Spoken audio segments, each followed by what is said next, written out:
کہ جو اللہ کے احکامات ہیں تو دراصل یہ عبادت ہے. حقوق العباد اور حقوق اللہ کو یوں الگ الگ کرنے کی ضرورت نہیں ہے. لوگ بڑی باتیں کرتے ہیں, شعر سناتے ہیں کہ جی درد دل کے واسطے پیدا کیا انسان کو ورنہ طاعت کے لیے کم نہ سے کر رہو بیا. وہ باتیں سب اپنی جگہ ہیں, لیکن معاملات پر جب تک ہم اس کے اثرات نہیں ہوں گے اس وقت تک جو ہے وہ عبادت اپنی منزل کو نہیں پہنچے گی. بڑی دیر سے جناب جی آپ کچھ فرمانے چاہ رہی ہیں, ضرور کہیے. ایسا ہی. اور علامہ سید فرمان علی صاحب نے ابتدائی مجلس میں ہی اختتام مجلس کا جو ہے وہ جملہ میں سمجھتی ہوں کہ مکمل ہو گئی پوری بات یہیں پر, جو انہوں نے کہا کہ جو کام بھی رضائے الہی کا سبب بن جائے وہ عبادت. اصل میں تو بات یہی ہے کہ ابتدا میں ہی بات مکمل ہو جاتی ہے. سارا قرآن جو ہے وہ ایک نقطے کا ہی پھیلاؤ ہے, جو بائے بسم اللہ کے نیچے لگا ہوا ہے اس نقطے کا ہی پھیلاؤ ہے سب. تو ہماری جو ساری ٹرانسمیشن ہوگی اسی نقطے کے پھیلاؤ کی ہوگی, اور ان کا تذکرہ کرتے ہیں ہمارے موسیٰ رضا صاحب. بڑی شاندار منقبتیں پڑھتے ہیں.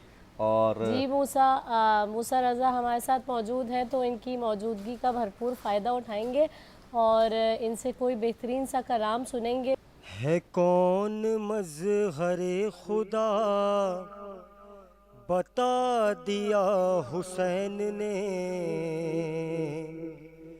ہے کون مظہر خدا بتا دیا حسین نے, کہ اختیار کن ہے کیا دکھا دیا حسین نے. ملک وہ فطر سے غزیں اڑے گا کیسے پر نہیں, ملک وہ فطر سے غزیں اڑے گا کیسے پر نہیں, مگر دلا کے اس کو پر اڑا دیا حسین نے, کہ اختیار کن ہے کیا دکھا دیا حسین نے.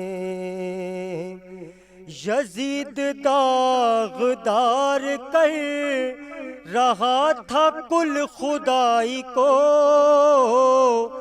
یزید داغدار کر رہا تھا کل خدائی کو, نشان اس کا دہر سے مٹا دیا حسین نے, نشان اس کا دہر سے مٹا دیا حسین نے. کسی کے سامنے نہیں جھکایا اپنا سر مگر, کسی کے سامنے نہیں جھکایا اپنا سر مگر, خدا کی بات آئی سر جھکا دیا حسین نے, خدا کی بات آئی سر جھکا دیا حسین نے. سر سنا تو غور کر کلام کر رہا ہے سر, سر سنا تو غور کر کلام کر رہا ہے سر, زمانے دیکھ موت کو ہرا دیا حسین نے, زمانے دیکھ موت کو ہرا دیا حسین نے. قسم ہے یاسر ولا یہ سچ ہے اس میں شک ہے کیا, قسم ہے یاسر ولا یہ سچ ہے اس میں شک ہے کیا, میں بے ہنر تھا با ہنر بنا دیا حسین نے, میں بے ہنر تھا با ہنر بنا دیا حسین نے. سبحان اللہ سبحان اللہ. ماشاء اللہ, پروردگار عالم آپ کو جزائے خیر عطا فرمائے. اور ذکر ہو گیا ہے اس ہستی کا جو تاجدار کربلا ہے, جگر گوشہ رسول ہے, علی و فاطمہ کے دل کا چین ہے. ہم آئیں گے پھر سے علم و عمل کا سیگمنٹ. یقیناً علماء کرام کی گفتگو جاری ہے, اور سوال جو ہیں وہ عبادات کے حوالے سے میں نے وسیم صاحب کی طرف سوال کیا, اور اب میں چاہوں گا کہ فرمان صاحب کی طرف ایک اور سوال جو کہ بڑا قیمتی سوال ہے جی۔ اور اس میں میں اپنا ایک ذاتی بھی تجربہ شامل کر لوں گا. فرمان بھائی سے بھی بات کریں گے اور مفتی صاحب سے بھی بات کریں گے. روزہ رکھتے ہیں جناب, نمازیں پڑھتے ہیں, زیارات پہ جاتے ہیں, حج کرتے ہیں, عمرے کی ادائیگی کرتے ہیں, ان عبادات کے باوجود بھی اپنے اندر کوئی تبدیلی نہیں لے کے آتے اور معاشرے میں ہمیں ویسے اثرات نظر نہیں آتے جیسے ہونے چاہیے. مثال کے طور پر ایک چھوٹی سی بات آپ کو بتاتا ہوں, اسی پر آپ تبصرہ کیجیے گا. ہم نے ان لاک ڈاؤن کے دنوں میں اپنے چکن والے سے کہا بھائی چکن پہنچا دو. انہوں نے کہا جی کتنی پہنچا دیں؟ ہم نے کہا اتنی پہنچا دیجیے. تو انہوں نے کہا اچھا جی لے آتے ہیں. وہ لائے, کہنے لگے بھائی پاکستان پہ اللہ کا بڑا کرم احسان ہے کہ یہاں پہ حالات اتنے خراب نہیں ہیں, کیونکہ روزانہ جو ہے لوگ 5 وقت کی نماز بھی پڑھ رہے ہیں اور گھروں پہ جو ہے چھتوں پہ اذانیں بھی ہو رہی ہیں. انہوں نے کہا جی کیا حساب لگائی مرغی؟ انہوں نے کہا 260 روپے مرغی. ہم نے دے دیے پیسے. اسی وقت بھائی صاحب ہمارے داخل ہوئے, ان کے ہاتھ میں مرغی تھی. میں نے کہا بھیا کیا حساب لے کے آئے؟ وہ کہنے لگا 220 روپے. میں نے کہا ابھی یہ مجھے 10 منٹ سے کھڑا ہوا نماز اور روزے کے اور اذان کے فوائد بتا رہا تھا اور 40 روپے پر کے جی کے حساب سے مرغی جو ہے وہ زیادہ کی دے گیا. تو ایسے لوگوں کے لیے کیا کیا جائے کہ جو 5 وقت نمازی پڑھ رہے ہیں اور چھتوں پہ اذانیں بھی دے رہے ہیں اللہ سے, کہہ رہے ہیں کہ تو ہمارے پر رحم کر, اور پر کے جی جو ہے وہ 40 روپے زیادہ بھی لے کے جا رہے ہیں. کیا کہیں گے؟ بسم اللہ الرحمن الرحیم. عبادت جو ہے اور اس کے اثرات, ہمارے یہاں مسئلہ یہ ہے کہ 2 چیزیں بڑی زیادہ اہم ہیں ہر موضوع میں اور ہر چیز کے اندر. ایک ہوتا ہے اس کا طریقہ اور دوسری ہوتی ہے توجہ. مثلا ہم کہتے ہیں کہ نماز اللہ کا حکم ہے لیکن پڑھیں گے اپنے طریقے سے. واہ تو حکم تو اللہ کا ہے لیکن جب اپنے طریقے سے پڑھیں گے تو اس کا مطلب ہے کہ اس کا اثر ظاہر نہیں ہوگا. اب جب حکم وہاں سے آیا ہے تو اس کا طریقہ بھی وہیں سے آئے گا. واہ.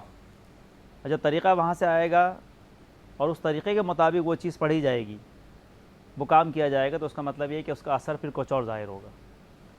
مثلا نماز ہے تو اس میں قرأت کے مسائل ہیں, رکوع سجود ہے, کب کتنا انجام دینا ہے, اور بہت سارے مسائل ہیں. تو جب تک ہم کسی کام کو اس کے بتائے ہوئے طریقے کے مطابق اور توجہ سے نہیں کریں گے تو اس کا اثر کبھی بھی ظاہر نہیں ہوگا. ہمارے ساتھ سب سے بڑی مصیبت تو یہ ہے کہ ہم نماز تو پڑھتے ہیں, اکثریت کی مثال ہے, کسی سے آپ بولیے کہ سورہ الحمد سنا دیجئے تو شاید مشکل سے وہ پوری صحیح سورہ الحمد جو ہے وہ سنا سکے. مثلا ایک 40 سال کا آدمی, 50 سال کا آدمی ایک مختصر سی 4 رکعتی نماز, میں اکثر یہ جملہ کہتا ہوں اپنی مجالس کے اندر بھی اور محافل میں بھی اور مسجد میں بھی, کہ 40-50 سال کی زندگی کے اندر انسان ایک 4 رکعت نماز صحیح نہیں کر سکا. اللہ اکبر. مثلا پوری اگر آپ صلاۃ کے متعلق مسائل کی کتاب اٹھا کے دیکھیں تو کتنے مسائل کی ہوگی, مثلا کتنے پیج کی ہوگی؟ جیسے 100 پیج کی, کہ وہ بھی نہیں ہے تو میں نے بہت زیادہ کہہ دیا. بہت بتائیں. جی ہاں, اگر آپ 3 سے 4 پیج بھی اگر آپ اٹھا کے دیکھ لیں کہ جن کے اندر کلی طور پر نماز کے مسائل بیان کیے گئے, تو 60 سالہ زندگی کے اندر ہم تقریباً وہ بھی جو ہے وہ مسائل صحیح سے یاد نہیں کر پاتے.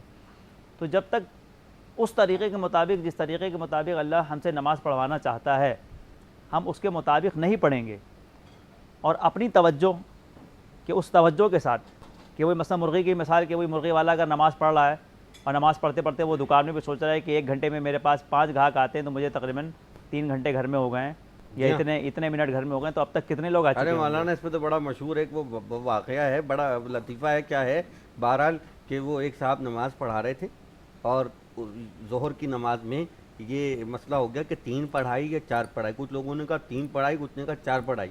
ایک تاجر تھا, اس نے کہا مجھے نہیں, میں حتماً بتا رہا ہوں کہ 3 پڑھائی. انہوں نے کہا بھائی آپ کو کیسے پتہ؟ کرنے لگا میری 4 دکانیں ہیں, میں روز 4 کا حساب کرتا ہوں, ہر رکعت میں 1 کا. تو ابھی تیسری دکان کا حساب کیا تھا کہ نماز تمام ہو گئی ہے. تو اس کا مطلب یہ ہے کہ 3 رکعت نماز ہوئی ہے, ابھی 4تھی رکعت باقی ہے. تو اس نے بتا دیا کہ یہ ہے. تو اب اس طریقے کی نماز کا کیا کیا جائے؟ تو اصل مسئلہ یہی ہے. اور دیگر ائمہ علیہ السلام اور انبیاء علیہ السلام کی زندگی میں آپ یہ دیکھیں کہ خود امیر المومنین کی زندگی کے اندر ایک جملہ مولا امیر المومنین حضرت علی بن ابی طالب کا کافی ہے شاید ہمارے لیے, کہ بعض افراد خوف سے, بعض افراد لالچ میں, یا بعض افراد صرف اس لیے کہ پڑھ لو تاکہ یہ سوال نہ ہو, بالکل جان چھوٹ جائے. بالکل. لیکن امیر المومنین نے اس مسئلے کو بہت زیادہ واضح کر دیا کہ نہ میں تیری عبادت اس لیے کرتا ہوں کہ مجھے تیری جنت کا شوق ہے, اور نہ اس لیے کرتا ہوں نہ کہ مجھے تجھ سے کوئی لالچ ہے اور نہ کوئی عذاب کا کوئی خوف ہے, بلکہ اس لیے کرتا ہوں کہ تو لائق عبادت. واہ واہ واہ واہ واہ. یعنی کہ تو لائق عبادت ہے, تو جو کام اس طریقے سے کیا جاتا ہے کہ یہ کام اس کا حق ہے واقعتاً کہ ایک آدمی صاحب عزت ہے تو اس کو عزت اس لیے دی جائے کیونکہ وہ صاحب عزت ہے، واہ، نہ کہ لالچ کی وجہ سے اور نہ ہی خوف کی وجہ سے۔ تو ہمارے یہاں اگر ہم عشقی منزل پہ اتنا پہنچ جائیں کہ ہم وہ کہیں کہ اب اللہ سے ملاقات کا وقت ہو گیا ہے، تو یہ نہ دیکھیں کہ کیا ہوگا اور کیا نہیں ہوگا، اور اس کے بتائے وہ طریقے کے مطابق آپ پڑھیں تو دیکھیں خود بخود اثرات جو ہے وہ ظاہر ہونے۔ پھر چھٹے امام حضرت امام جعفر صادق علیہ السلام سے سوال کیا گیا اس اثرات کے بارے میں، تو کہ مولا ہمیں کیسے پتہ چلے کہ ہماری یہ عبادتیں قبول ہو رہی ہیں، ہماری یہ ریاضتیں قبول ہو رہی ہیں؟ تو مولا نے ایک بہت ہی مختصر بات کہہ کے بالکل تمام کر دیا کہ اگر تم یہ دیکھو کہ تم اپنی تمام چیزوں کی مثلا اثرات بھی تو ہے نا کہ اثرات کیا ظاہر ہوں، ایگزیکٹلی، مثلا اثرات کا معنی یہ تو نہیں ہے کہ بھائی ہم 5 وقت کی پہلے نماز پڑھتے تھے تو چھوٹی داڑھی تھی، جی ہاں، ایک مہینے بعد دیکھا تو بہت زیادہ لمبی ہو گئی، جی ہاں، بھائی اثر ظاہر ہو گیا کہ یہ تو جی، ماشاءاللہ جی، 5 اثر ظاہر ہو گیا۔ تو اس کا معنی یہ تو نہیں ہے، اثرات مولا نے واضح کیا، اثرات یہ ہیں کہ تم یہ دیکھو کہ اگر تم اپنی عبادتوں کی وجہ سے اللہ سے قریب ہو رہے ہو تو اس کا معنی یہ کہ تمہاری عبادتیں قبول ہو رہی ہیں، واہ، اور اگر تم یہ دیکھ رہے ہو کہ تم اللہ سے قریب نہیں ہو رہے بلکہ تم اس سے دور ہوتے چلے جا رہے ہو، مثلا تمہارے اندر روحانیت کا جو پیکر ہے وہ اوپر جانے کے بجائے نیچے آ رہا ہے، ہمدردی کا جو پیکر ہے، اخلاقیات کا جو تمہارے اندر جو تسلسل باقی ہے وہ اوپر جانے کے بجائے نیچے آ رہا ہے، تو اس کا مطلب یہ ہے کہ تم اللہ سے قریب نہیں ہو رہے۔ اس کا مطلب ہے کہ تمہاری ظاہری عبادتیں جو ہیں وہ تمہارے نفس کو مطمئن کرنے کے لیے ہیں، اللہ کو مطمئن کرنے کے لیے نہیں ہے۔ یہ عرض کرنا چاہوں گا کہ ایک تو وہ لوگ ہیں کہ جو عبادات انجام دے رہے ہیں اور ساتھ ساتھ اپنے معاملات کو بہتر نہیں کر رہے، دوسرے میں نے کچھ وہ لوگ بھی دیکھے ہیں کہ جو 5 وقت کی نماز بھی پڑھ رہے ہیں اور حد الوسع اور حد الامکان یہ کوشش کر رہے ہیں کہ وہ عبادات انجام دیں، لیکن وہ جو روحانیت اور عشق کی بات ہے کہ جب وہ روحانیت اور عشق کا دروازہ یعنی جس کی تلاش ہے ہمیں کہ وہ کھلے، یہ تمام عبادتیں تو اس کے لیے ہیں نا کہ ہم روحانیت کی جانب جائیں اور ہم عشق کی جانب جائیں، اور پھر ہم عبادت کو ایک بوجھ سمجھ کر نہیں، پھر ہم عبادت شوق سے کریں، ہم عبادت خوف سے نہیں، ہم عبادت شوق سے کریں۔ تو ان لوگوں کے لیے بھی اگر وہ دروازہ نہیں کھل رہا، یعنی وہ نماز پڑھ رہے ہیں اور ان کے ذہن میں بھی یہ بات ہے کہ ہمیں خدا کی طرف جانا ہے اور وہ دروازہ نہیں کھل رہا، تو وہ ایک درمیان کی جو کیفیت ہے وہ بڑی ایک اضطراب کی سی کیفیت ہوتی ہے۔ یہ میں تھوڑا سا اپنی بات کو سطح عمومی سے بلند کر رہا ہوں، ان لوگوں کے لیے کیا ہے کہ وہ کیا کریں؟ وہ نماز بھی پڑھ رہے ہیں، وہ روزہ بھی رکھ رہے ہیں، لیکن وہ روحانیت کا جو دروازہ ہے اور وہ جو ذہنی سکون ملنا چاہیے روحانیت میں، اس کی کہیں کمی محسوس ہو رہی ہے، ان لوگوں کے لیے کیا؟ اچھا مفتی صاحب، عمران بھائی کی بات میں ہی ایک جملہ ایڈ کرنا چاہ رہی ہوں میں بھی، کہ یہ بھی واضح کر دیجئے گا کہ عادت اور عبادت پہ فرق ہے، یعنی کچھ لوگوں کو عادت ہی ہو جاتی ہے نا نماز پڑھنے کی اور نوافل کرنے کی، تو اس حوالے سے ماشاءاللہ آپ کے سوالات یہ بہت سارے ہو گئے ہیں، کوشش کروں گا کہ سارے اگر مجھے یاد رہیں تو ان سب کا جواب دے سکوں۔ دیکھیں ہماری بدقسمتی یہ ہے کہ ہم نے یاد دلاتے رہیں گے ہم آپ کو سوالات۔ ہماری بدقسمتی یہ ہے کہ ہم نے جو ہے نا دین کو اور دنیا کو الگ کر کے رکھا ہوا ہے۔ ہم سمجھتے ہیں کہ دین ہماری عبادت ایک الگ چیز ہے اور بقیہ جو دنیاوی معاملات ہم کریں گے یہ الگ ہیں۔ ایک تو اس میں یہ افیکٹ ہے، دوسرا اس میں مسئلہ آ جاتا ہے کردار کا، ٹھیک ہے؟ عبادت سبھی لوگ کر رہے ہوتے ہیں لیکن ان کا اپنا فطرتاً عادتاً کردار کیسا ہے، دوسری چیز یہ ہے۔ تیسری چیز جو آپ کے تمام سوالات کا جواب اس میں آئے گا کہ ہم جو عبادت کرتے ہیں اصل میں عبادت کا ایک ظاہر ہے اور عبادت کا ایک باطن بھی ہے، ٹھیک ہے؟ ظاہر سے مراد وہ ہے کہ جو آپ رسمی طور پر نماز میں کھڑے ہوتے ہیں، آپ رکوع اور سجود اور ساری چیزیں ادا کر رہے ہیں۔ ہمارا المیہ یہ ہے موجودہ دور کے اندر ہم جتنی بھی عبادات کرتے ہیں تو زیادہ تر ہم صرف اور صرف اس کو رسماً ادا کرتے ہیں۔ مثلاً ابھی رمضان کا مہینہ ہے، ہم سب کو دیکھتے ہیں کہ بھائی رمضان کا مہینہ آ گیا، روزہ رکھنا ہے، لوگوں کو افطار کروانا ہے، یہ ایک رسم ہے بھائی سب نے کرنی ہے۔ اب جو ہے نا شب قدر آ گئی ہے، مطلب اس کے بعد قربانی کا ایک ایونٹ آ گیا ہے، یعنی ہم اس کو رسماً ادا کر رہے ہیں۔ حالانکہ دین اسلام اپنے اندر ایک حقیقت رکھتا ہے، اس کا تعلق رسموں سے نہیں ہے، بظاہر وہ رسم ہے لیکن اس کی اپنی ایک باطنی صورت اور کیفیت بھی ہے۔ جب تک ہم اس کے ساتھ اس کو ادا نہیں کریں گے تو ہمارے سامنے وہ نتائج نہیں آئیں گے۔ ان نتائج کو حاصل کرنے کے لیے ضروری ہے کہ آپ جیسے ظاہری طور پر نماز میں کھڑے ہوئے تو آپ کی باطنی جو کیفیات ہیں وہ بھی توجہ اللہ ہونا چاہیے، حضوری قلب ہونی چاہیے، یعنی آپ کا دماغ بھی اسی طرف ہو، آپ کی توجہ بھی اسی طرف ہو، اور آپ کو یہ پتہ ہو کہ میں اپنے رب کے سامنے کھڑا ہوں. جیسا کہ حدیث پاک میں آتا ہے عبادت کا اعلیٰ رتبہ یہ بتایا کہ جب نماز میں کھڑے ہو تو یہ کیفیت ہونی چاہیے تم اپنے رب کو دیکھ رہے ہو. لیکن ظاہر سی بات ہے کہ ہر بندہ اس مرتبے تک نہیں پہنچ سکتا. تو آپ علیہ السلام نے ادنا رتبہ ادنا درجہ یہ بتایا کہ کم از کم یہ تصور تو قائم کرو کہ رب تمہیں دیکھ رہا ہے. دیکھیں یہ ہمارے ہاں آج جو دور چل رہا ہے یہ کیمروں کا دور ہے. ٹھیک ہے, کسی کے اوپر آپ سیکیورٹی لگا دیں, دیکھنے کا کوئی نظام لگا دیں تو وہ اپنے آپ کو سنبھال کے رکھتا ہے اور بے تکلف ہو کر نہیں رہتا جب وہ کیمرے کے سامنے کھڑا ہوتا ہے. اسی طریقے سے جب آپ نماز میں کھڑے ہوں اور اگر آپ حضوری قلب کے ساتھ یہ تصور پختہ کر لیں کہ میرا رب مجھے دیکھ رہا ہے, اور رب کا دیکھنا کیا ہوتا ہے, وہ ظاہر شکل و صورت کو نہیں دیکھتا. اللہ کے نبی نے فرمایا کہ اللہ تمہاری شکل و صورت کو نہیں دیکھتا, تمہاری نیتوں کو دیکھتا ہے, تمہارے اخلاص کو دیکھتا ہے اور تمہاری توجہ کو دیکھتا ہے کہ تم کس جہت کس سمت پہ کھڑے ہو, کیا سوچ رہے ہو, کیا کر رہے ہو. اب اگر ہم اللہ کا وہ دیکھنا اس تصور کو ہم قائم کر لیں تو پھر یقیناً جب ہم عبادت میں کھڑے ہوں گے نا تو ظاہر کے ساتھ ساتھ ہمارا باطن بھی درست ہو جائے گا. جب باطن درست ہو جائے گا تو ہماری عبادت مکمل ہوگی, جب مکمل ہوگی تو پھر اس کے اثرات سامنے آئیں گے. اب میں آ جاتا ہوں آپ کے سوال کے اس حصے کی طرف کہ ہم عبادت کر رہے ہیں لیکن اس کے اثرات اور نتائج ہمیں دنیا میں نظر نہیں آ رہے. کیوں نہیں نظر آ رہے؟ جیسے میں نے شروع میں کہا کہ ہم نے عبادت کو, دین کو اور دنیا کو الگ کر لیا ہے. ہمیں اس کو الگ نہیں کرنا چاہیے. یہ ایک چیز ہے. مسلمان کامل تب ہوتا ہے جب عبادت کے ساتھ ساتھ وہ اپنی دنیا کو بھی دین اسلام کے مطابق بنا لے. جب تک آپ کا کردار صاف اور شفاف نہیں ہوگا اس وقت تک آپ کامل انسان نہیں بن سکتے. ابھی ہم جس دور میں رہتے ہیں تو کردار کو ہم نے نکال دیا ہے. ہمارے اسلاف کا عالم یہ تھا, ان کا کردار اتنا پختہ ہوا کرتا تھا کہ ان کے جنازے کو دیکھ کر لوگ مسلمان ہو جایا کرتے تھے. امام محمد فقہ حنفی کے بہت بڑے امام ہیں. روایات میں آتا ہے کہ آپ کے جنازے کو دیکھ کر ہزاروں لوگ مسلمان ہو گئے تھے. اور آج ایک مسلمان کا کردار یہ ہے کہ وہ جیتا جاگتا معاشرے میں کھڑا ہے اور لوگ اس کو دیکھ کر اس سے متنفر ہیں, کیونکہ ہم نے اپنے کردار کو بنایا نہیں. ہمارے آقا علیہ الصلوۃ والسلام نے جب پہلی وحی کا اعلان فرمایا تھا تو اس وقت آپ نے نہ تو یہ بتایا کہ مجھ پر وحی نازل ہوئی ہے, نہ آپ نے اس چیز کو دلیل بنایا کہ میں کوئی معجزہ دکھانا چاہتا ہوں, بلکہ حضور علیہ السلام نے اپنی نبوت پر سب سے پہلی دلیل اپنے کردار کو بنایا تھا. آپ علیہ السلام نے فرمایا کہ میں نے 40 سال تمہارے درمیان گزارے, بتاؤ کہ میرے ان 40 سال کو کیسے دیکھتے ہو؟ کہا صاف اور شفاف آئینے کی طرح دیکھتے ہیں. آپ صادق اور امین ہیں, آپ نے کبھی جھوٹ نہیں بولا, کبھی خیانت نہیں کی. تو آپ علیہ السلام نے فرمایا یہی میرا کردار میری نبوت پر دلیل ہے, سو مجھے مانو کہ میں اللہ کا نبی ہوں. واہ, سبحان اللہ, سبحان اللہ, سبحان اللہ. جی کیا اچھی گفتگو اور اللہ کے نبی کا تذکرہ وسیم صادق بندگی صاحب ابھی اپنے مخصوص انداز میں انہوں نے کیا, اور ہم چاہتے ہیں کہ اسی رسول کی مدح کو جی نعت کی صورت میں اگر شکیل صاحب سے سن لیا جائے.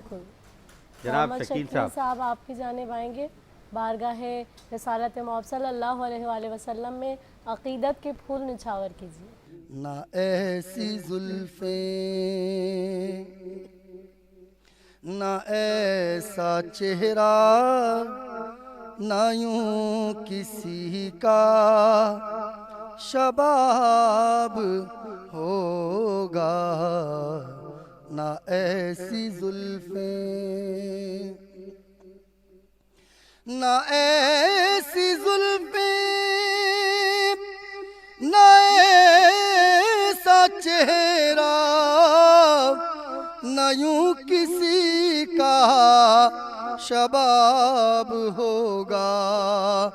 بھئی جواب ہوں گے سبھی کے لیکن جواب ہوں گے سبھی کے لیکن نہ مصطفیٰ کا جواب ہوگا, جواب ہوں گے.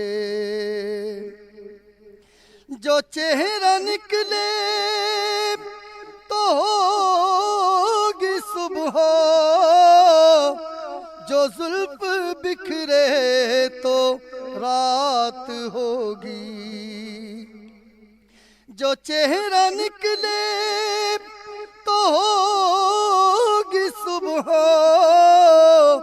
جو زلف بکھرے تو رات ہوگی.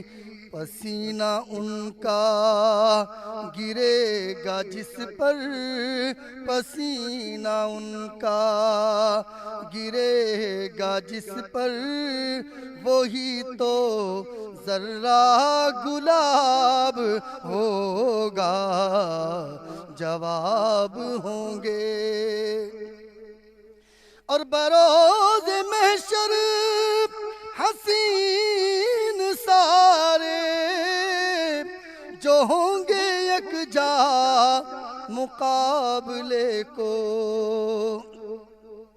بروز محشر حسین سارے جو ہوں گے یکجا مقابلے کو تو یقین جانو کہ سب سے پہلے یقین جانو کہ سب سے پہلے بلال کا انتخاب ہوگا بتاتا ہے خود یہ خدائے محمد بتاتا ہے خود یہ خدائے محمد بنی ہے یہ دنیا برائے محمد بنی ہے یہ دنیا برائے محمد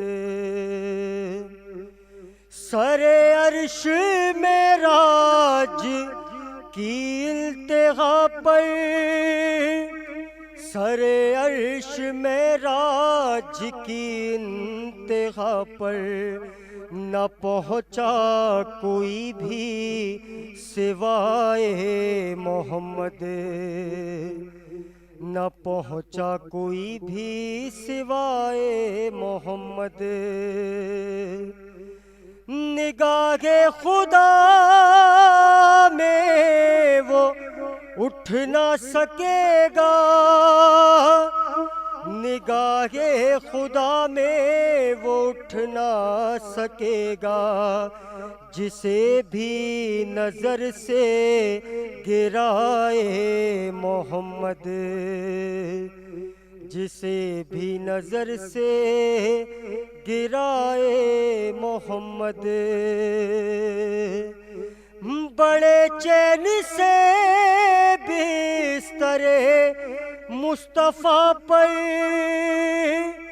بڑے چین سے بستر مصطفیٰ پر علی سو گئے ہیں بجائے محمد علی سو گئے ہیں بجائے محمد بتاتا ہے خود یہ خدائے محمد بنی ہے یہ دنیا برائے محمد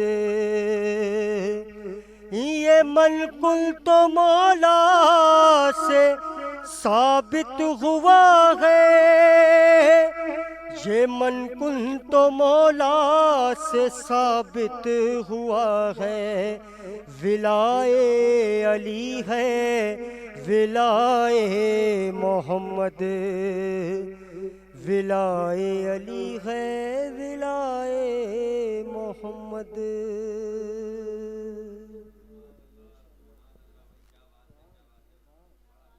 بڑے عقیدت اور احترام کے ساتھ اور بڑا ڈوب کے پڑھتے ہیں بہت سارے لوگ جو ہیں صرف گلے سے پڑھتے ہیں لیکن کچھ لوگ ہیں جو دل سے پڑھتے ہیں دل سے پڑھتے ہیں دل سے پڑھنے کی بات ہی کچھ پتہ بھی چلتا ہے جب پڑھتے ہیں بہت ایک الگ سما باندھا انہوں نے بہت خوشی ہوئی آپ کی آمد سے بہت اچھا لگا اور اسی سے تھوڑا سا ہم آگے بڑھ جائیں تو ہم کچن کی جانب چلے جائیں گے کیونکہ یہ سلسلہ جو ہے یہ اس طریقے سے آگے بڑھ رہا ہے شکیل بھائی اور اس کے بعد پھر موسیٰ اور ادھر جو ہے وہ ہمارا کچن اور کچن میں جناب سبین اور سبین جو ہے وہ زبردست قسم کی ڈش تیار کر رہی ہیں حیدرآبادی کیا ہے آج حیدرآبادی اچاری گوشت ہاں اچھا جب یہ کلونجی والا کل جو آپ اچاری گوشت میں اس کا ذکر کرنے والی تھی کہ کل ہی آپ کلونجی یاد کر رہے تھے کلونجی آپ کی بات پوری ہو گئی